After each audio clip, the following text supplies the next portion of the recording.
மறுநாள் இதை தான் செய்யணும்னு சொல்லி யோசித்த எனக்கு இந்த பச்சை பயிரை ஊற வைக்க மறந்துட்டேன். சரி ஊற வைக்கலாம் என்னன்னு சொல்லிட்டு அதை லைட்டாக இந்த மாதிரி வறுத்துட்டு குக்கரில் போட்டு வேக வச்சுட்டாங்க. ஊற வைக்கிறத விடவே இந்த மாதிரி வறுத்து செய்யும் போது நல்லா ருசியும் நல்லாயிருக்கும், மனமும் நல்லாயிருக்கும். டெய்லியும் அந்த 5 மணிலேருந்து 7 மணி வரலையுமே ரொம்ப பரபரப்பாக வேலை இருக்கும். அந்த 7 மணி எப்போடா நம்ம கிராஸ் பண்ணி வருவோன்னு தான் இருக்கும்.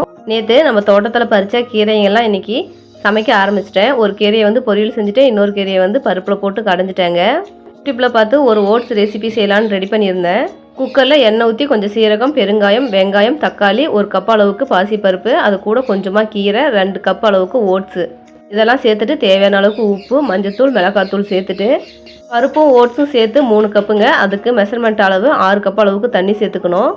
தண்ணி சேர்த்து ஒரு 2 விசில் போல் விட்டுட்டோம் அப்படின்னா சூப்பராக ரெடி ஆகிடுது. ஓட்ஸு நமக்கு சாப்பிடவே கொஞ்சம் கஷ்டமாக இருக்கும். இந்த மாதிரி கொஞ்சம் டிஃப்ரெண்ட்டாக செஞ்சு சாப்பிட்டோம் அப்படின்னா சாப்பிட நல்லாயிருக்கு. நீங்களும் ட்ரை பண்ணி பாருங்கள்.